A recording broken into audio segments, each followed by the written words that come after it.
Aujourd'hui, nous commençons notre étude sur le livre de l'Apocalypse. Bien que cette étude me semble un défi, surtout sur la radio, je continue cette étude en m'accrochant à la promesse que l'on trouve dans les premiers versets du livre de l'Apocalypse. C'est ainsi que ce livre commence. Apocalypse chapitre 1, versets 1 à 3. Révélation de Jésus-Christ. Cette révélation, Dieu l'a confiée à Jésus-Christ pour qu'il montre à ses serviteurs ce qui doit arriver bientôt. Et Jésus-Christ, en envoyant son ange, l'a fait connaître à son serviteur Jean. En tant que témoin, celui-ci a annoncé la parole de Dieu que Jésus-Christ lui a transmise par son propre témoignage. Il a annoncé tout ce qu'il a vu. Heureux celui qui donne lecture des paroles de cette prophétie et ceux qui les entendent et qui obéissent à ce qui est écrit dans ce livre, car le temps est proche. Je suis convaincu que l'Église de Dieu doit passer plus de temps à étudier le livre de l'Apocalypse, d'autant plus que nous approchons du moment où ces prophéties auront lieu. Je suis également convaincu que quiconque lira ce livre et l'étudiera sérieusement recevra une bénédiction de Dieu et sera davantage préparé pour sa venue. J'aime la déclaration suivante de Paul lorsqu'il parle de la fin des temps. Romains chapitre 13, versets 11 à 14 dit « Faites ceci d'autant plus que vous savez en quel temps nous vivons. C'est désormais l'heure de sortir de votre sommeil, car le salut est plus près de nous que lorsque nous avons commencé à croire. La nuit est avancée, le moment où le jour va se lever approche. Débarrassons-nous de tout ce qui se fait dans les ténèbres et revêtons-nous de l'armure de la lumière. Vivons comme il convient en plein jour, sans orgie ni beuverie, sans débauche ni immoralité, sans querelle ni jalousie. Revêtez-vous du Seigneur Jésus-Christ et ne vous préoccupez pas de satisfaire les désirs de l'homme livré à lui-même. Ayons la sagesse de comprendre les temps dans lesquels nous vivons. Le salut est plus près de nous que lorsque Paul a écrit ces mots, et donc nous avons toutes les raisons de nous réveiller et de mettre de côté les actes des ténèbres. Je suis encouragé que le verset 3 ne dit pas « Béni soit celui qui comprend les paroles de cette prophétie », mais plutôt « Béni soit celui qui la lit à haute voix et la prend à cœur ». Bien que je ne prétends pas comprendre complètement le livre, je crois que notre étude aidera l'Église à mieux le comprendre et à se préparer à la venue de notre Seigneur et Sauveur. Le verset 1 nous dit que ce livre nous a été donné par Jésus-Christ lui-même afin que nous puissions comprendre les choses qui doivent bientôt arriver. Au verset 3, Jean dit une fois de plus que le temps de l'accomplissement de ces choses est proche. Comprenons d'abord que lorsque la Bible dit que ces événements doivent bientôt avoir lieu, c'est avec la compréhension que le lecteur de cette prophétie comprendra que les pensées de Dieu ne sont pas nos pensées. Ne vous laissez pas tromper par 2000 ans, comme si cela rendait ces déclarations et ces prophéties fausses. L'apôtre Pierre nous explique ces paroles dans sa lettre lorsqu'il parle des mêmes prophéties de la fin des temps. 2 Pierre, chapitre 3, versets 1 à 10. Sachez tout d'abord que dans les derniers jours, des moqueurs viendront, qui viendront au gré de leurs propres désirs. Ils tourneront votre foi en ridicule en disant « Alors, qu'en est-il de la promesse de sa venue ? Nos ancêtres sont morts et depuis que le monde est monde, rien n'a changé. Mais il a un fait que ces gens oublient délibérément. C'est que Dieu, par sa parole, a créé autrefois le ciel et la terre. Il a séparé la terre des eaux et il a rassemblé du milieu des eaux. De la même manière, Dieu a détruit le monde d'alors par les eaux du déluge. Quant à la terre et aux cieux actuels, ils sont réservés par cette même parole pour être livrés au feu. Ils sont gardés en vue du jour du jugement où tous ceux qui n'ont aucun respect pour Dieu périront. Mais il y a un fait que vous ne devez pas oublier, mes chers amis, c'est que pour le Seigneur, un jour est comme 1000 ans, et 1000 ans sont comme un jour. Nous avons déjà lu ces versets, mais nous devons une fois de plus nous rappeler de ne pas nous laisser égarer par les faux enseignants qui prétendront que les événements enregistrés dans le livre de l'Apocalypse n'auront pas lieu. Prenons un moment pour nous concentrer sur le verset 8. Mais il y a un fait que vous ne devez pas oublier, mes chers amis, c'est que pour le Seigneur, un jour est comme 1000 ans et 1000 ans sont comme un jour. Lorsque nous regardons la vie aux yeux de l'humanité, il est parfois difficile de comprendre pourquoi Dieu permet à tant de méchanceté de se perpétuer année après année ici sur terre.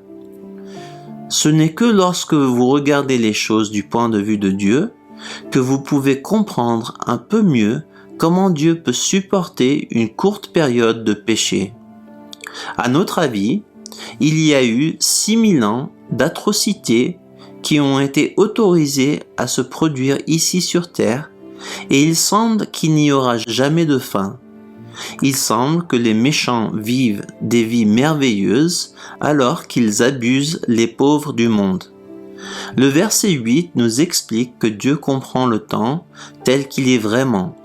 Il connaît le début de la fin et a une meilleure idée de son importance. Pour Dieu, il ne s'est écoulé que 6 jours depuis qu'il a créé le monde et il promet qu'il arrangera tout très bientôt. Même si ces mots ont été écrits il y a 2000 ans, nous devons comprendre que seulement 2 jours se sont écoulés pour Dieu. Ne vous y trompez pas. Le jugement qui est enregistré dans le livre de l'Apocalypse aura lieu et il aura lieu très bientôt. Ce qui est écrit dans le livre de l'Apocalypse est une prophétie comme indiqué au verset 3. Chapitre 1, verset 3 dit « Heureux celui qui donne lecture des paroles de cette prophétie et ceux qui les entendent et qui obéissent à ce qui est écrit dans ce livre, car le temps est proche. » Les paroles prononcées ne doivent pas être lues comme une production théâtrale, mais doivent être prises au sérieux. Ces paroles sont prophéties et il faut les prendre comme telles. Elles sont prophétises des choses à venir, car le temps est proche, le temps n'est pas passé, il n'est pas fini. Les mots écrits dans le livre de l'Apocalypse ne nous permettent pas de prendre ce qui est écrit à la légère. Le livre se termine par un avertissement fort pour nous tous. Écoutez quelques-uns des derniers mots enregistrés dans le livre. L'Apocalypse, chapitre 22, versets 6 à 7. L'ange me dit, « Ces paroles sont vraies et entièrement dignes de foi. Dieu, le Seigneur, qui a inspiré ses prophètes, a envoyé son ange pour montrer à ses serviteurs ce qui doit arriver bientôt. Voici, dit Jésus, je viens bientôt.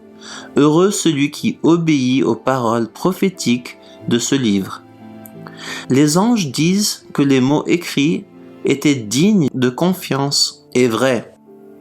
Ces mots ne sont pas poétiques et symboliques à la base, mais sont à prendre au sérieux. Ces mots ne sont pas comme une caricature politique. Les anges s'assurent de dire que le même Dieu qui a inspiré les prophètes de l'Ancien Testament a inspiré les paroles écrites dans l'Apocalypse. Nous devons traiter l'Apocalypse avec le même respect que nous traitons l'Ancien Testament. Nous sommes en outre avertis par les mots suivants. Apocalypse, chapitre 22, versets 16 à 20. Moi, Jésus, j'ai envoyé mon ange pour rendre témoignage à ces vérités destinées aux églises. Je suis le rejeton de la racine de David, son descendant. C'est moi l'étoile brillante du matin. et l'Esprit et l'Épouse disent « Viens ». Que celui qui entend ces paroles dise « Viens ». Que celui qui a soif vienne. Que celui qui veut de l'eau de la vie la reçoit gratuitement. Moi, je le déclare solennellement à tous ceux qui entendent les paroles prophétiques de ce livre, si quelqu'un y ajoute quoi que ce soit, Dieu ajoutera à son sort les fléaux décrits dans ce livre. Si quelqu'un retranche quelque chose des paroles prophétiques de ce livre, Dieu lui ôtera tout droit à l'arbre de vie et à la ville sainte décrits dans ce livre. Le témoin qui affirme ces choses déclare « Oui, je viens bientôt.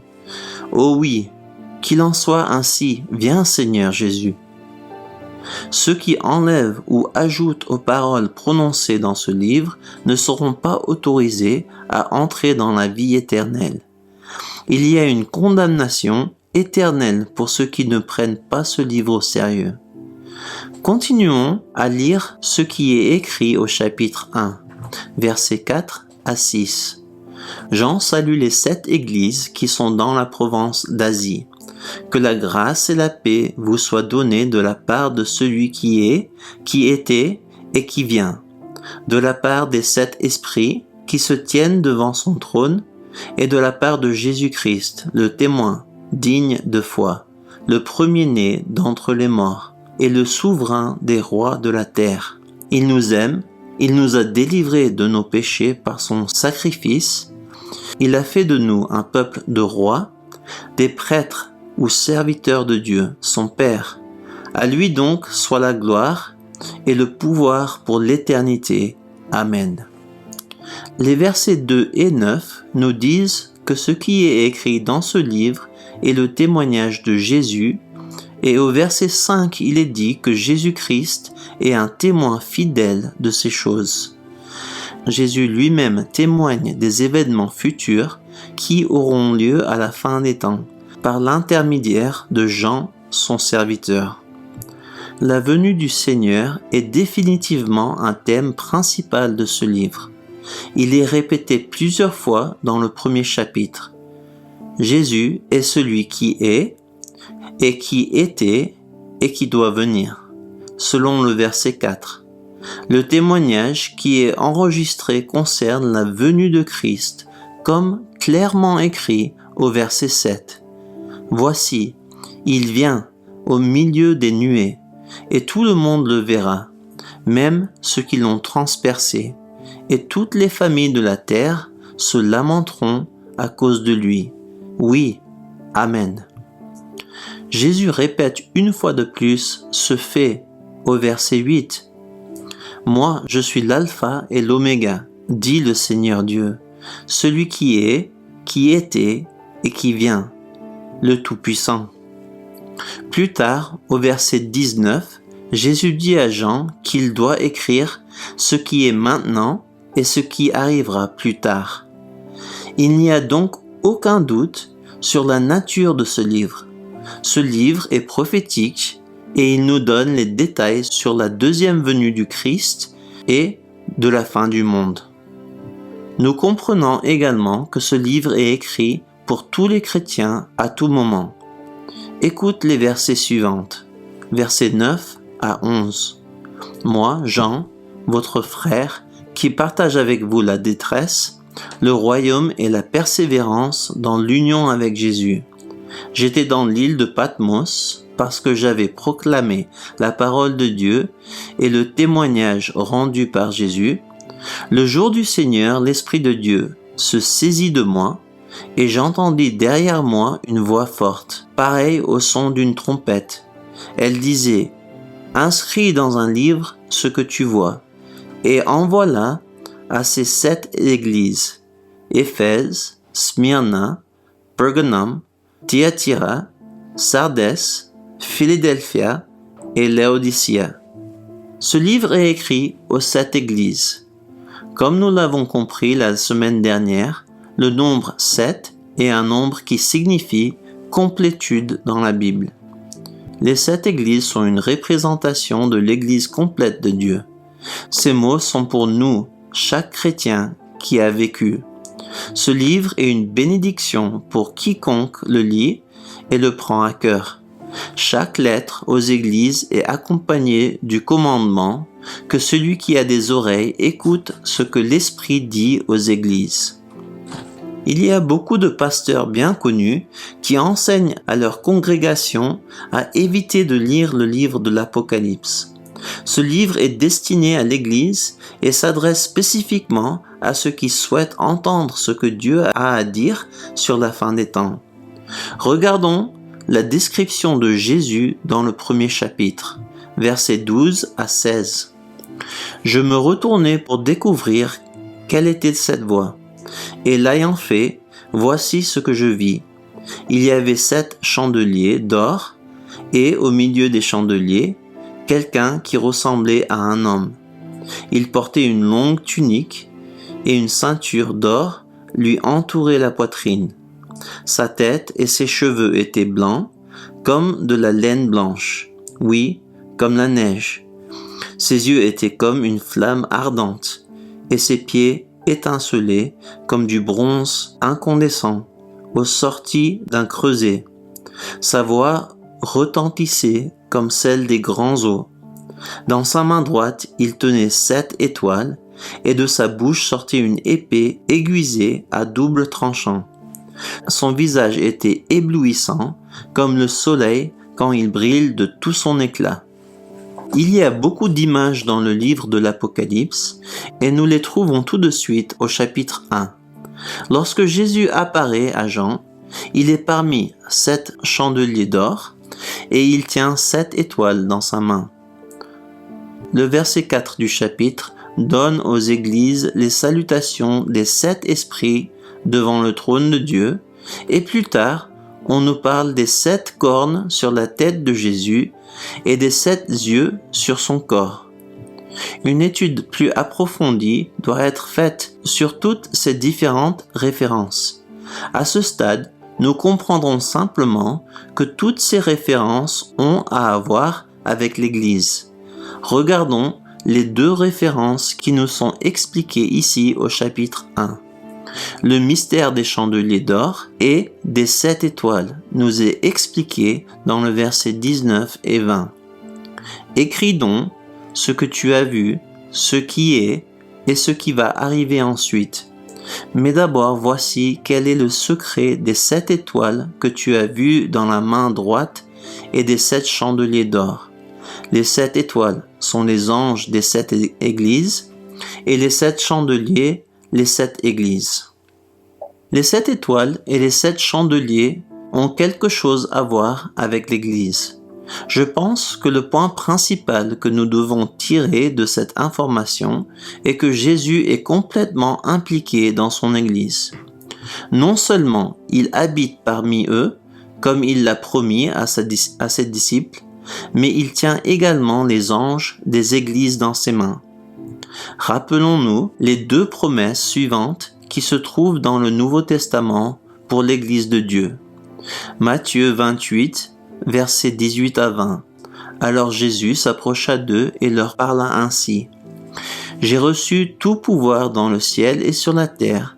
Allez donc dans le monde entier, faites des disciples parmi tous les peuples, baptisez-les au nom du Père, du Fils et du Saint-Esprit, et enseignez-leur à obéir à tout ce que je vous ai prescrit. Et voici, je suis moi-même avec vous tous les jours, jusqu'à la fin du monde. » Alors que nous suivons le commandement de Dieu, de faire de toutes les nations des disciples, Jésus nous promet d'être toujours avec nous. Plus loin dans le livre de l'Apocalypse, il y a une description de la salle du trône de Dieu, et dans cette description, nous découvrons qu'il y a 7 lampes devant le trône de Dieu. Comme nous le verrons dans le chapitre 2 et 3, Jésus est parmi son Église. Il porte une attention très particulière à ce qu'ils font et à toutes leurs épreuves. Louez Dieu pour le soin qu'il a pour son Église. Jésus n'est pas seulement parmi nous, il tient les anges qui sont en charge des églises dans ses mains. Je crois que cela devrait nous enseigner le contrôle absolu que Jésus a sur son Église. Écoutez les paroles suivantes de Paul en Éphésiens, chapitre 1, versets 18 à 23. Qu'il illumine ainsi votre intelligence afin que vous compreniez en quoi consiste l'espérance à laquelle vous avez été appelés. Quelle est la glorieuse richesse de l'héritage que Dieu vous fera partager avec les membres du peuple saint? Et quelle est l'extraordinaire grandeur de la puissance qu'il met en œuvre en notre faveur, à nous qui plaçons notre confiance en lui. Cette puissance, en effet, il l'a déployée dans toute sa force, en la faisant agir en Christ lorsqu'il l'a ressuscité et l'a fait siéger à sa droite dans le monde céleste. Là, Christ est placé bien au-dessus de toute autorité, de toute puissance, de toute domination et de toute souveraineté. Au-dessus de tout nom qui puisse être cité, non seulement dans le monde présent, mais aussi dans le monde à venir. Dieu a tout placé sous ses pieds, et Christ, qui domine toutes choses, il l'a donné pour chef à l'Église, qui est son corps, lui en qui habite la plénitude de Dieu, qui remplit tout en tout. Paul dit que l'autorité et la puissance que Jésus a reçues ont été données à son Église, qui est son corps ici sur terre. Il y a une autorité qui nous a été donnée en tant qu'Église de Dieu que Paul veut que l'Église comprenne. Cette autorité ne nous appartient pas pour conquérir la terre, mais c'est une autorité que nous pouvons utiliser lorsque nous suivons son commandement en faisant des disciples. Lorsque Jean décrit Jésus dans l'Apocalypse chapitre 1 verset 16, il dit qu'il y a une épée à double tranchant qui sort de sa bouche.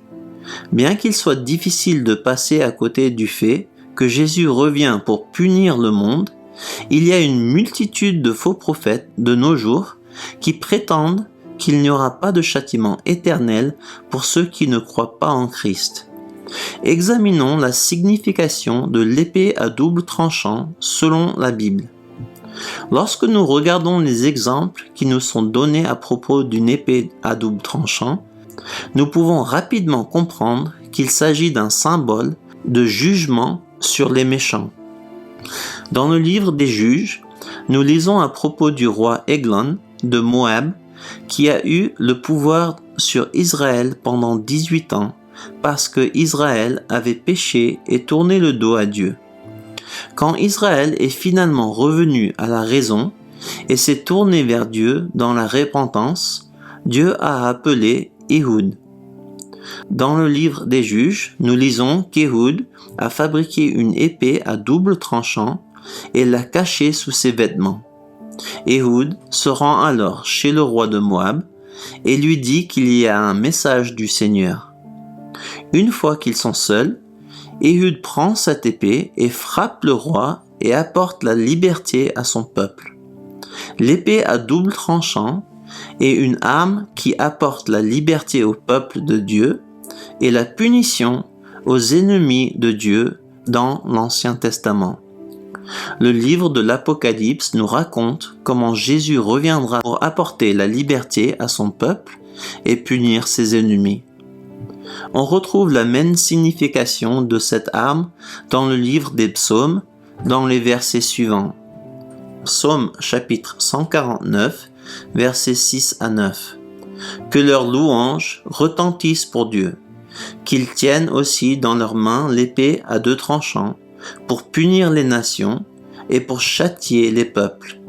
Ils chargeront leurs rois de chaînes et ils mettront au fer leurs dignitaires pour accomplir sur eux le jugement prescrit. C'est l'honneur qui revient à tous ceux qui sont attachés à Dieu. Louez l'Éternel. L'épée à double tranchant est associée à la vengeance infligée aux ennemis de Dieu. Il est également associé à l'exécution de la sentence de Dieu qui a été prophétisée dans le passé. C'est exactement ce que Jésus fera lorsqu'il reviendra sur terre. Pourquoi cette épée à double tranchant sort-elle de la bouche de Jésus? La raison en est que toute l'humanité sera jugée par la parole de Dieu. Le livre des Hébreux nous dit que la parole de Dieu est vivante et qu'elle juge les pensées et les attitudes du cœur des hommes. Hébreux chapitre 4 verset 12. Car la parole de Dieu est vivante et efficace. Elle est plus tranchante que toute épée à double tranchant et pénètre jusqu'à la division de l'âme ainsi que l'esprit, et des jointures ainsi que de la moelle. Elle juge les dispositions et les pensées du cœur. À la fin des temps, au jour du jugement, nous serons tous jugés selon la parole de Dieu. Examinons maintenant les versets 17 et 18 du chapitre 1. Quand je le vis, je tombai à ses pieds comme mort. Alors il posa sa main droite sur moi en disant « N'aie pas peur, moi je suis le premier et le dernier, le vivant. J'ai été mort et voici je suis vivant pour l'éternité. Je détiens les clés de la mort et du séjour des morts. » Il est important de remarquer la réaction de l'apôtre Jean lorsqu'il rencontre Jésus. Il tombait à ses pieds comme mort. Il y a une tendance parmi les faux docteurs à agir comme si les rencontres avec Jésus devaient être une affaire courante parmi les chrétiens. De nombreux faux prophètes prétendent rencontrer Jésus régulièrement et parlent en détail de leur rencontre avec lui et des anges. La réaction de Jean, enregistrée pour nous ici, devrait suffire à nous permettre de comprendre que de telles rencontres sont non seulement extrêmement rares, mais qu'elles ne sont pas à prendre à la légère. Il faut aussi remarquer la peur qui s'empara de Jean lorsqu'il vit Jésus dans sa gloire. Lorsque nous nous tiendrons tous devant le trône de Dieu, le jour du jugement, même ceux qui seront couverts par le sang de Christ auront des raisons de craindre. Les faux enseignants aiment enseigner sur Jésus, qu'il est venu pardonner et sauver les perdus, mais ils refusent d'enseigner sur Jésus qu'il reviendra dans sa gloire pour punir et juger le monde. L'introduction du livre de l'Apocalypse montre clairement que ce livre doit être pris au sérieux et étudié avec beaucoup de soin. Ce livre est décrit comme une prophétie et le sujet est le retour de Christ. Le retour du Christ va provoquer des événements effrayants dans le monde et entraînera une punition pour ceux qui n'ont pas accepté son don de salut et la vie éternelle pour ceux qui l'ont fait. Il ne faut pas trop focaliser notre attention sur les différents symboles du livre. Il est plus important pour nous de comprendre ce qui nous est rendu extrêmement clair. Jésus revient et apporte avec lui le châtiment des méchants et la joie des justes. J'espère que vous avez été bénis par l'étude d'aujourd'hui de l'Apocalypse chapitre 1. J'espère que vous vous joindrez à nous la semaine prochaine pour continuer cette étude avec nous. Que Dieu vous bénisse et vous garde. Que la grâce de Dieu soit sur vous et votre famille.